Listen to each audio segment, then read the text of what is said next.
Habib Rizik, keluarga Habib Bahar, keluarga Habib Taufik Segaf, keluarga Habib Lutfi bin Yahya, semuanya sudah tes DNA dan bukan keturunan baginda Nabi besar Muhammad sallallahu alaihi wasallam. Karena dia sering.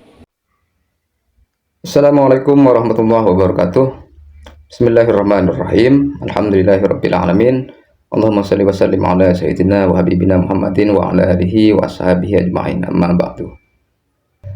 Di video kali ini saya kembali mengutip tulisan dari Lora Ismail Khalili, yang mana tulisan ini untuk menjawab sekaligus membungkam kembali tulisan dari Ki Imaduddin, yang mana tulisan Ki Imaduddin ini menanggapi tulisan Lora Ismail sebelumnya, di mana tulisan Lora Ismail sebelumnya itu untuk mengomentari tulisannya Pak Imad tentang kitab sejaman sebagai syarat mutlak untuk menentukan suatu nasab.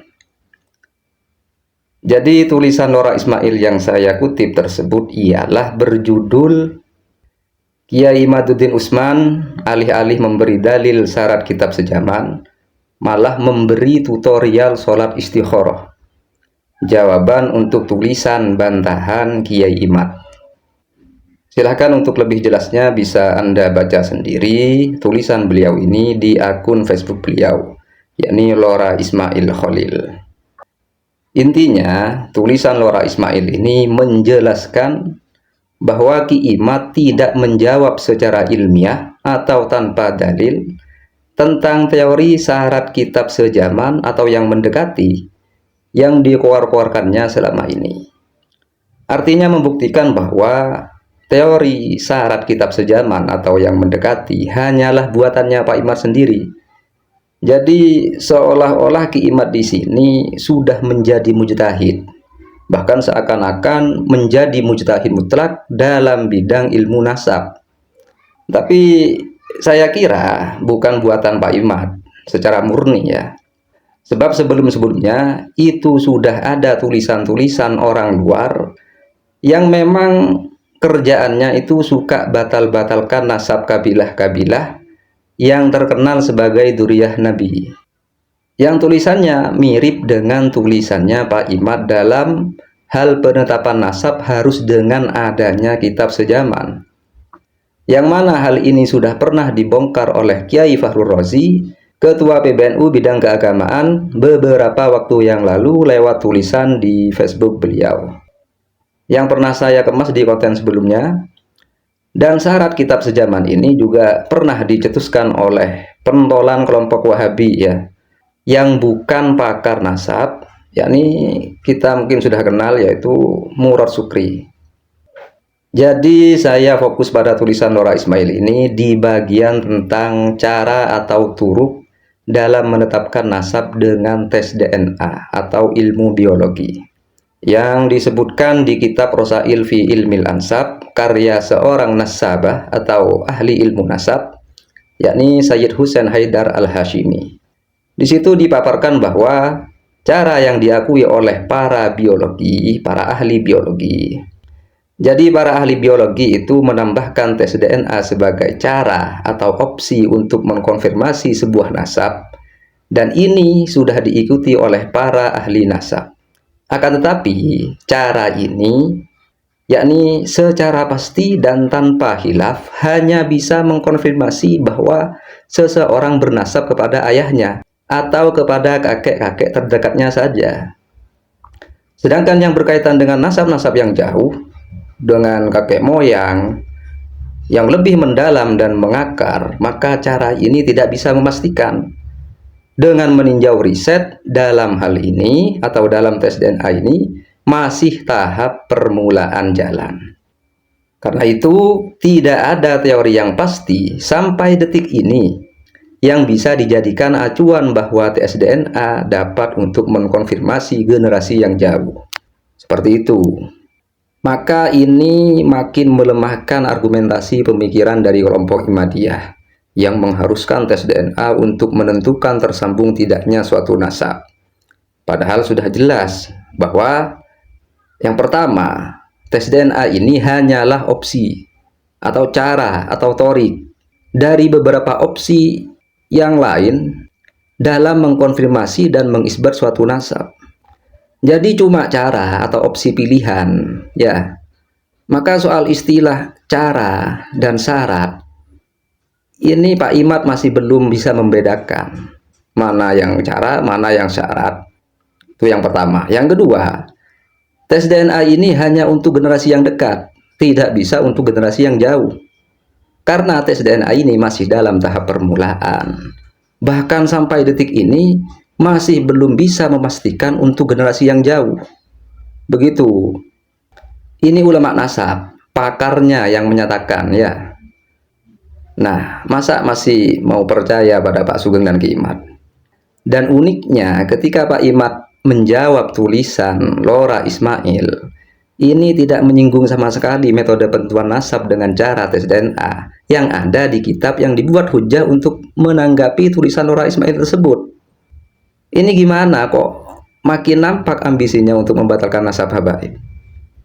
Jadi faktanya tidak ada sama sekali referensi-referensi keilmuan yang sudah diakui yang dibuat rujukan oleh Pak Imad. Itu gak ada. Dia itu hanya mencocokkan pemahamannya sendiri pada disiplin-disiplin ilmu yang sudah diakui itu, dipaksa agar maksud ilmu itu sesuai dengan pemahamannya sendiri. Mestinya yang benar itu, kita itu berusaha memahami maksud dari suatu ilmu, bukan mencocok-cocokkan pemahaman kita padahal tidak sesuai dengan maksud ilmu itu.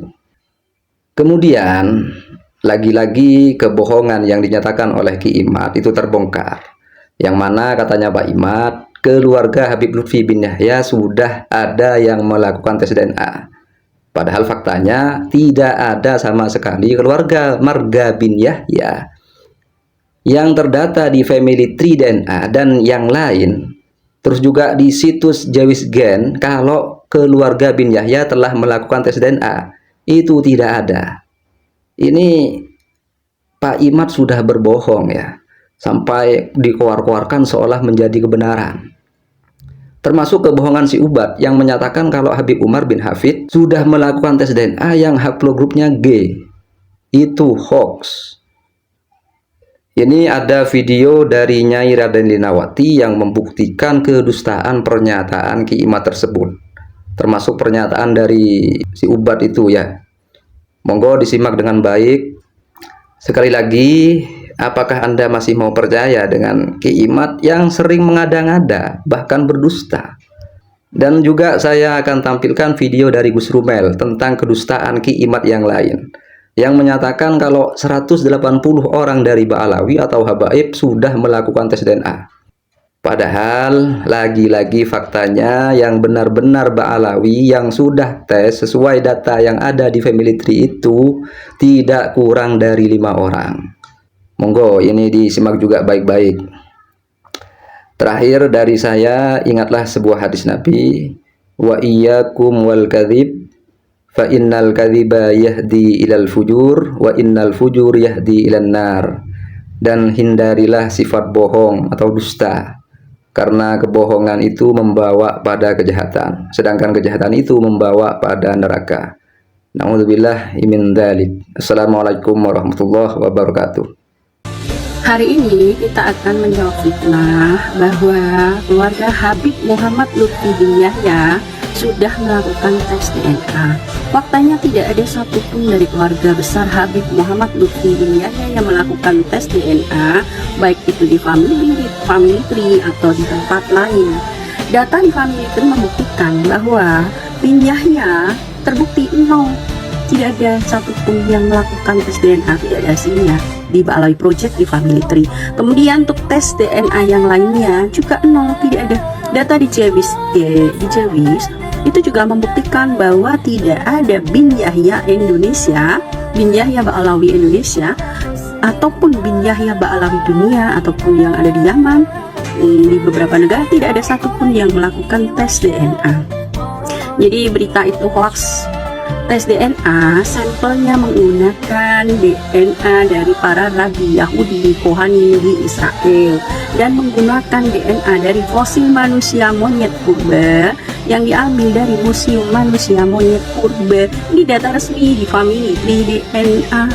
Hasil tes DNA dari Habib-Habib ini 180 orang di Yaman sudah tes DNA dan hasilnya haplogrupnya G. Apa yang dia katakan tentang 180 orang Mbak Alawi sudah tes DNA itu keliru besar. Informasi Mbak Alawi sudah tes DNA itu berdasarkan project group di Family Tree DNA yang diurus oleh 3 orang administrator. Dan memang jumlah membernya itu sekitar 183 orang. Dari 100 member itu, hanya 130 orang saja yang ditampilkan di dalam bagan berikut ini. Dan haplogrupnya beragam. Ada yang di E, ada yang di G, ada yang di R, ada pula yang C. Itu pun yang dari Yaman cuma 9 orang. Dan dari 130 orang yang ditampilkan, Mbak Alawinya tuh nggak sampai 10 orang. Bahkan, yang sudah saya verifikasi sebagai Mbak Alawi beneran itu tak kurang dari 5 orang. Jadi, kalau dia mengklaim semua Mbak Alawi di Yaman haplogrupnya di G semua itu tentu saja kedustaan.